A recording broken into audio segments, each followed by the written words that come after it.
Shalom, everybody. Welcome to this week's Journey Through Torah. We're starting a new book today. It's exciting, right? We're starting the book of Leviticus. How many of you have I lost already? There's something about when we say the book of Leviticus, it's intimidating for many. For some, we think, oh, well, that's not applicable.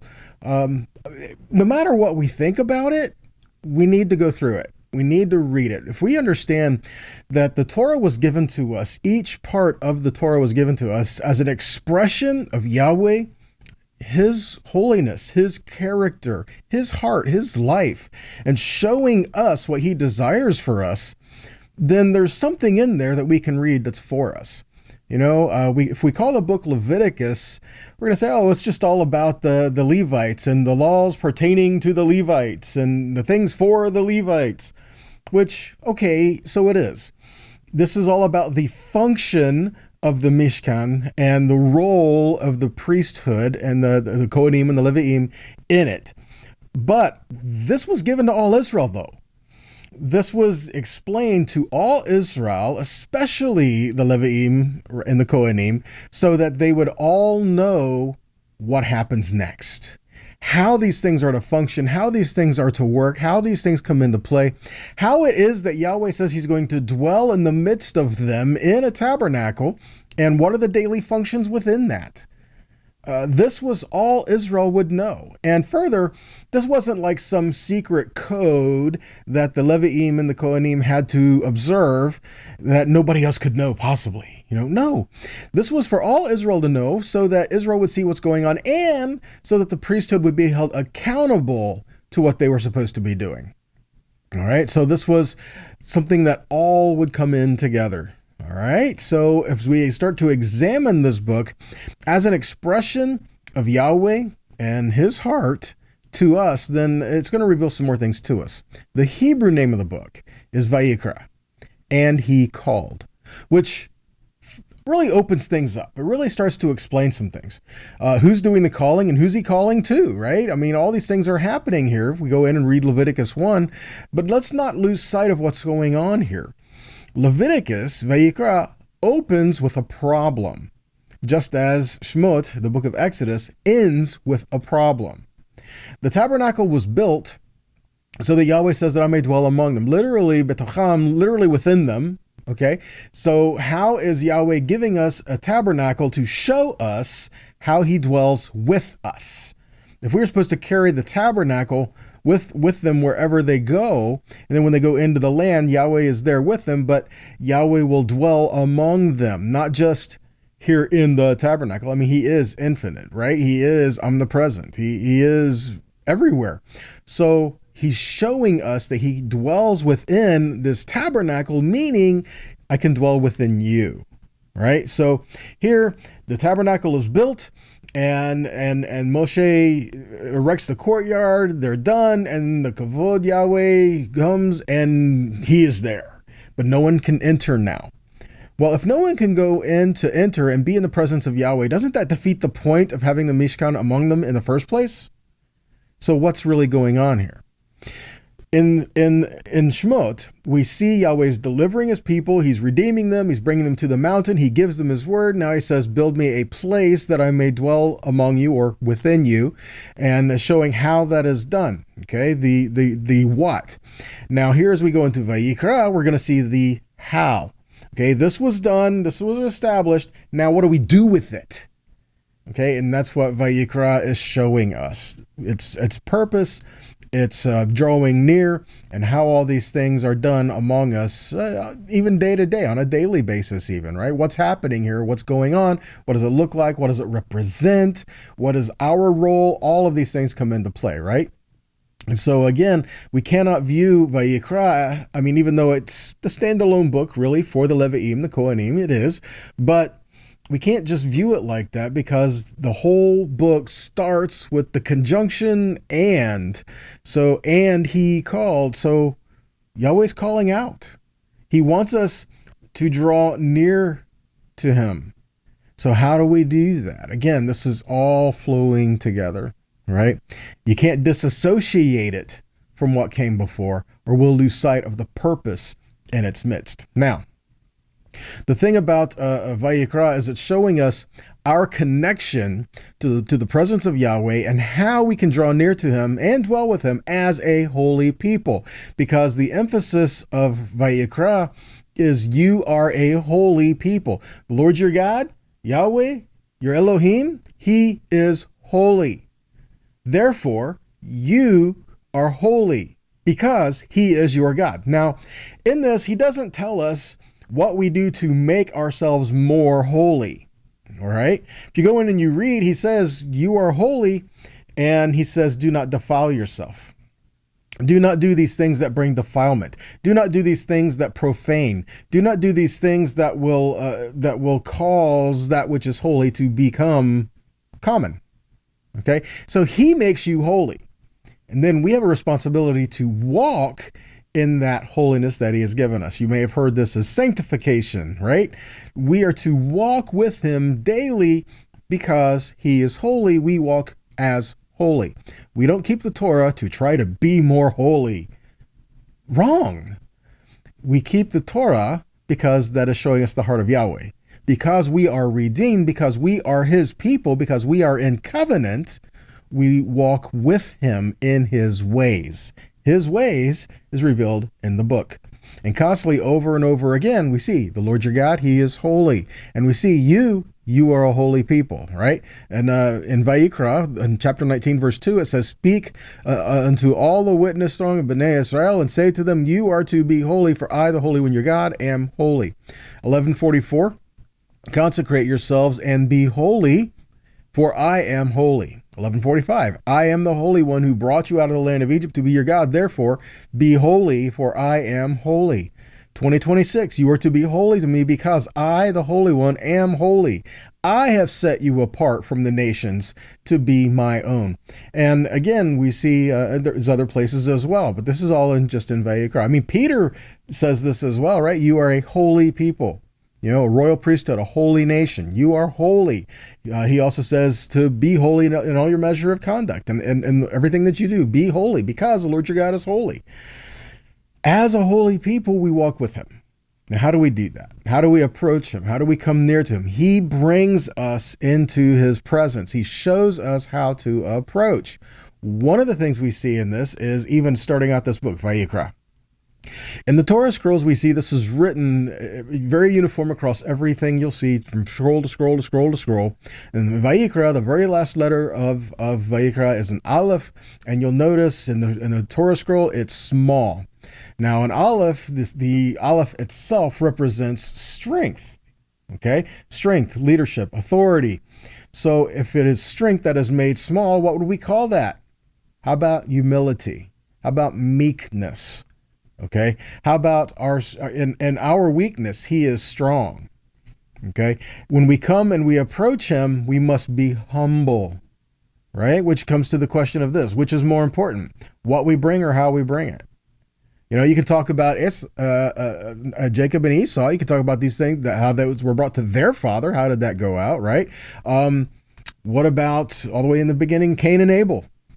Right? One offering was received, the other was not. And if you go back and you read, you'll notice it's not just about the offerings that they brought as much as it is the heart in which it was given. Now you could say, oh, but one was blood and one was not. But if you go back and you read it, you will never see in the text what type of offering they were bringing, or further, what type they were told they were supposed to bring. It says they were bringing an offering, and it states one was from the flock and one was from the land, right? So in that, we're not said, God said, bring me an Olah offering, as an example. You're not going to see that. It's not there. So all we see is that they were each bringing an offering, and it says they were bringing one from this. But it does not say that that's the reason that his offering was not accepted, right? If you go back and you read, it says that his offering was not accepted because of his heart. Because Yahweh spoke to him, and he says that his heart was not right. It says Cain and his offering he did not receive. It wasn't the offering, he didn't receive the offering because of Cain's heart. So again, was it what was brought, or was it the heart in which it was brought? See, that's a question. right? Does God accept offering from the fruit of the ground? Yes. We see even a mincha offering, right? That's a flour offering. Does God accept first fruits and the first fruits of the land, the fruits, the trees, the vegetables? Yeah, you're supposed to bring your first fruits to Yahweh. See, so again, it's just a matter of the heart. It's always been a matter of the heart from the very beginning of everything. Obedience is from the heart, not just doing because I have to. No, obedience is true obedience when it's from the heart to do so. Okay, so actually both are important is what we see here, because if your heart is right in doing it, then you will do it. So because it is our heart to do so, we do. So we need to approach Yahweh in the way that he said, but we need to have the right heart in doing so. This is why we see things like in Matthew 5:23, where it says, so therefore, if you bring your gift to the altar and there remember that your brother has aught against you, leave the gift before the altar and go your way. First be reconciled to your brother, then come offer your gift. So again, it's an issue of your heart being right before Yahweh, then you came and you brought your gift, right? Hosea 14 says this, Israel, return unto Yahweh your God, for you have fallen by your iniquity. Take with you words and turn to Yahweh. Say to him, take away all iniquity and receive us graciously. So will we render, look at this, the calves of our lips. This reads in the Hebrew, parim sfatinu. Parim sfatinu. So in Hebrews 13:15 being quoted, it says, by him therefore let us offer the sacrifice of praise to God continually. That is the fruit of our lips, giving thanks to his name. Is this a misquote? No, because the word there for fruit, par and pre, they have the same root. So what we can say here is we will render the calves of our lips, the offering of our lips, the fruit of our lips, but putting it in the terminology of calves puts it in the offering aspect. Everything that we offer, we are offering our words. Well, Yeshua says, out of the mouth, the heart speaks. So the things that we say, they're in us. So the things that come forth from us should be an offering to Yahweh, should be the things that are holy, should be the things that we are giving to him and putting these things on the altar as well as our very hearts and everything that we have, which leads us to the idea of sacrifice. The things that we're giving, we often say the sacrifice. And if we put it this way, it kind of gives us the idea that, God is not happy unless you're miserable.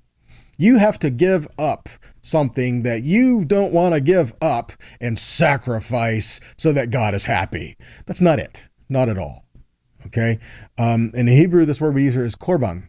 Korban from the word karav, which means literally something brought near. It's not a matter of God wants you miserable so he's happy and you have to do without so that he has. That's not it. It's a matter of what I am bringing near to the Father is representing me, who I am. The investment of my life and identity is being brought to Yahweh. So in that aspect, am I going to bring something to Yahweh that I don't value?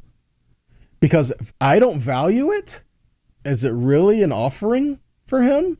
No, we're throwing it away. If we don't value something, we're just going to pitch it. But if we value it and we are giving it, see, that is an offering. And so here what we have, the korban is something that is brought near to Yahweh. And so that is a coming near, a drawing close. And even in the type of offerings that were given, if you read the opening few chapters of Leviticus, each one is talks of a different offering that's given there. 5 main ones, then you can break it down into subcategories from that. But in that, 3 don't have anything to do with sin at all. The sin offerings are 2 offerings. It's the sin offering, the guilt offering, the trespass offering. Okay, so these offerings deal with sin and the things concerning sin. The other ones have nothing to do with sin. Okay, like fellowship, like a burnt offering, something completely given to the Father. An offering of thanks. I mean, this has nothing to do with sin. So again, these are things that were brought near to the Father because we had the heart to do so. And if we approach this as a means of korban and understand that when you brought it, you had a role to play in that which was brought. You had something to do. You had an investment of identity in who you were in that which you brought. All right. So in the Korban, you decided to bring it. You decided what kind of offering you would bring. You selected it. You brought it to the courtyards. You laid your hands on it. And in many cases, you slaughtered it. This was all overseen by the priest, who would then take the blood and apply it to the altar. And then the animal and the blood went up in smoke into the presence of Yahweh. But understand, many of these things that happened, you were involved in the process. Now, there were some things you couldn't do, right? You could not take the blood and take it to the altar. You could not put the animal on the altar. I mean, there were things that you could not do, but there were things that you were supposed to be involved in. One of these things is the laying on of hands. The smicha, the laying on of hands. There's an investment of identity that's giving there, putting your weight on something else and making a profession, proclaiming something over that when you are laying your hands on it. There's a biblical principle here of laying hands on not just the animals, but on people as well. When the Levites were put into service, it says all Israel came together and laid their hands on the Levites, right? Making an investment of themselves into the identity of theirs into the Levites so that they could minister on their behalf. All right, so there is a thing here in laying on of hands, but a couple of things I feel need to be mentioned here really quick, though. One, there's a transfer of something that's happening here when this is done. Do not do this quickly, and do this only by discernment through the Ruach HaKodesh. All right, be careful who you let lay hands on you, and pray for you, and be careful who you do it to, as well. 1 Timothy 5:22 says, lay hands suddenly on no man, neither be a partaker of other men's sins. Keep yourself pure. One of these things, laying on of hands, can also be seen as an ordination, like I said, in the instance of the Levi'im laying hands there for Israel. So in that, there's an investment that's given there. Now they go off and they do something that's totally in left field, that's absolutely not correct, and they're doing it on your authority because you commissioned them to do so. See? So again, the matter of laying hands, it says lay hands suddenly on no one. But there is a spiritual principle we see of laying on of hands being done. Examples, in Hebrews 6:1-2, we talked about the initial lessons of maturity that's given there. 1 Timothy 4:14, we're talking about from the elders to Timothy. In Acts 9:12, Ananias to Shaul. In Acts 8:18-19, we see the apostles to the people. In Numbers 8:9-11, we see Israel to the priests. Numbers 27:16-20, Moshe to YHWH. All of these things is an issue of laying on of hands that's being done there. And there's an investment of identity and that being associated with that which is brought, which leads us to the next point here. The Korban that is brought, let's look at the Korban Yahid. This is an offering that is brought by an individual. Now, something that's interesting that happens here. When there are offerings that were brought by the people, understand this was done as an individual. You as a person had an offering that you brought. But this is an investment being identified with the people of Israel. So you came to worship as an individual, but as you approached, your offering would be put on the altar, along with the tamid that was done every morning and every evening. And again, making the connection to your offering, to the offering with all Israel being there as well. See, so when you came to worship, you did so not just as yourself, even though you approached as one, you approached as yourself, but you were identified with the people, with the collective that was there being represented before Yahweh. Isn't that awesome? But you brought as an individual. So this is Korban Yahid. Korban Yahid. You bring yourself to the altar in Leviticus 1, and then Romans 12 tells us the same thing. We live as an offering to Yahweh. We live as a sacrifice. Let's take a quick look at it. Leviticus 1, verse 2. So speak to the people, to the children of Israel, and say to them, if any man of you bring an offering unto Yahweh, you shall bring your offering of the cattle, even of the herd, and of the flock. So this is the first mention of any instruction regarding these offerings is, if any man of you bring an offering unto Yahweh. So is the subject the man or the offering? Is the subject the person or the offering? Okay, let's look at this a little more. So in the Hebrew, it reads, if any man of you bring. Now, if this is to be written in the Hebrew, as it is written in this translation, it would read, Adam mechem ki yakriv. But the way it is actually written in the Torah is Adam ki yakriv mechem, which would translate as any man of you when he offers an offering of you. In other words, what we're really saying is the essence of the sacrifice is that we offer ourselves. When we bring the offering, we're bringing ourselves. The offering is a representation. What God really wants is you. Okay, so this offering that was brought is part of what we would call the sacrificial system. And was the sacrificial system to deal with sin? No. It was a means of drawing near. Like we had stated, earlier, not all the offerings had anything to do with sin at all. Okay, so this is kind of a point that's not really stated in the scriptures. All right, this was not a means of doing this to deal with sin, because the offerings did not take away sin.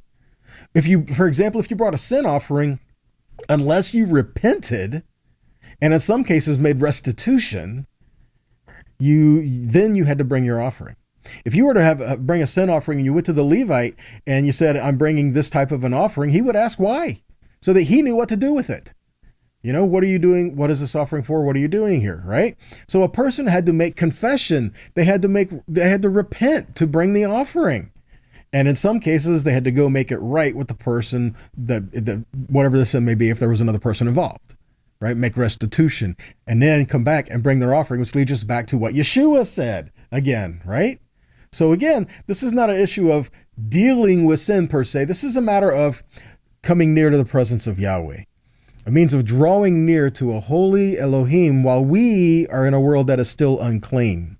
Okay, there isn't a need for atonement that we see that are given here, like a Yom HaKippurim. Atonement has to be done because sin is unclean, but not all unclean is sin. So there has to be a means of being cleaned and cleansed and being brought near to Yahweh. And again, all the other offerings that were given were for purposes like worship, thanksgiving, or you just wanted to bring an offering and to do these kind of things, right? So the Korban was a representation of our state when we brought it. Again, like we said in Matthew 5:23 and 24, where Yeshua was saying, so if you bring in an offering and you and your brother have aught, fix that, then come back and make your offering. He was saying, make the heart right, then come bring your offering that is given here. Now we go to Romans 12. Romans 12 says, I appeal to you, therefore, brothers, by the mercy of God, to present your bodies as a living sacrifice, holy and acceptable to God, which is your spiritual worship. Some translations say reasonable service.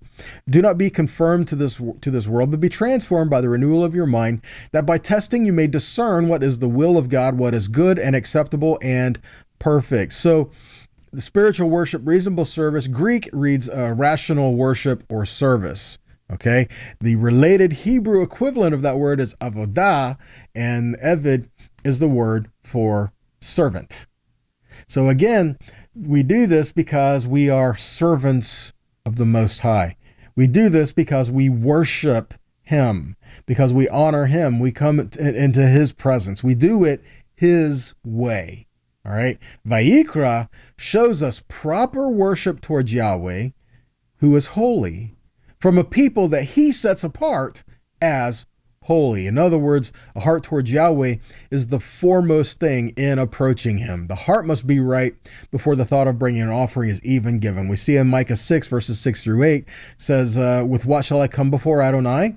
With what shall I bow myself before God on high? Shall I present Him with burnt offerings, with year-old calves? Will Adonai be pleased with thousands of rams and hordes of rivers of oil? Shall I offer Him my firstborn for my transgression, the fruit of my belly for the sin of my soul? He has told you, humanity, or oh man, what is good, what Adonai is seeking from you. Practice justice, love mercy, walk humbly with your God. He's not saying, oh, the offerings are irrelevant. What He's saying is, unless you're doing this, you're not bringing Him in the right heart. They won't be received. They won't be given. No matter how many you give, if your heart's not in it, if your heart's not right, it's not counted as such. Like Abraham, he walked with Yahweh. He was a friend of God. Why? Because he believed Him. He walked with Him. And then because of that, he could draw near. All right. So again, the korbanot were not brought to take away sin. They were not brought to clear your conscience. They could not. They related to matters of the flesh, not spirit. It's a spiritual state. This is why Yeshua came, to make the spirit able to be in communion with the Father so that you would know the truth and walk in it. It's not just the truth will set you free. You must know the truth, and the truth will set you free. Because this offering, you had to be in a state of ritual purity to come into the presence of Yahweh to worship him. But you could still have that thing in your mind that still kind of plays over and over and over, and like, yeah, is this really where I'm at? Did God really receive me? Did these things really happen? I mean, I can do this, and he can say, okay, I've been cleansed, but I don't feel any different. What's going on? Right? All that. The things we play over in our minds. But Yeshua came so it's not just a matter of being ritually clean on the outside, but he could get to the very depths of you and to who you really are, to cleanse you inside and out. And only he could do that. See, Hebrews 9:9 says this. Speaking of the Mishkan and its service, this symbolizes the present age and indicates that the conscience of the person performing the service cannot be brought to the goal by the gifts and sacrifices he offers, for they involve food and drink and various ceremonial washings, regulations concerning the outward life, imposed until the time for God to reshape the whole structure. When the Messiah appeared as Kohen Gadol of the good things that are happening already, notice that, good things that are already happening, okay, these things are good and these things are happening, then through the greater and more perfect tent, which is not man-made, that is, not of this created world, through this tent that is not man-made, not of this world, right? What happens? Verse 12, he entered the holiest place once and for all, and he entered not by the means of blood and goats and calves, but by means of his own blood, his own life, setting people free forever. Look at verse 13. For if sprinkling ceremonially unclean persons with the blood of goats and bulls and the ashes of the heifer restores their outward purity, stop there for a minute and consider this. He is stating the fact, because he says, for if. The sprinkling, like the ashes of the red heifer was given for a state of ritual purity, to make someone into a state of clean, to be able to be declared clean who had been unclean. So it says, for if these things can restore an outward purity, he is saying that it did. Okay? If this is true, then what comes next must be even more so. That's what's going on here, because if we take this in the opposite term, if he says that these things are irrelevant and they don't matter, then to use this analogy that he's saying, how much more does what come next not matter? And that's not what's being said. Okay, what he's saying, for if, verse 13, the sprinkling of ceremonially unclean persons with the blood of goats and bulls and the ashes of the heifer restores their outward purity, verse 14, then how much more the blood of Messiah, who through the eternal Spirit offered himself to God as a sacrifice without blemish, will purify our conscience from works that lead to death, so that we can serve the living God. There's no condemnation there. And sometimes we'll come to Yahweh, he'll forgive you, but we beat ourselves up. And Yahweh is saying there's no place for that. Stop. Okay? He can cleanse you and cleanse your conscience, make you clean inside and out. And so that you can stand firm, stand strong, and be equipped to serve the living God, knowing you carry his presence with you wherever you go. That is the idea of coming into his presence, of worshiping him, of being there with him and walking with him. Wow. That's the picture of the tabernacle. Because if you're supposed to be a tabernacle, if you're supposed to be a temple for him to dwell, that's the picture, guys. That's what we're looking at. So that's all we really got for you today, guys, going into this. So I pray that this has been a blessing to you. I hope this has been encouraging to you. I hope it challenges you as well. Thanks for sticking around and listening in for the whole teaching. like to hear your comments too. If you got comments and feedback, all that, please let us know. Let us know what you're thinking. And if this is a blessing to you, please consider making a donation to help us continue in making these videos and putting them out and doing things to keep the words going out there. We appreciate you listening and watching, and on whatever platform that you have, and continue to do so and share them as however you watch, however you see these things. Get out there and share them so that we can keep the word moving out there. Okay, guys, thank you so much. I pray this has been a blessing to you, and I hope you be a blessing to those around you. All right, so until next time, be blessed and shalom.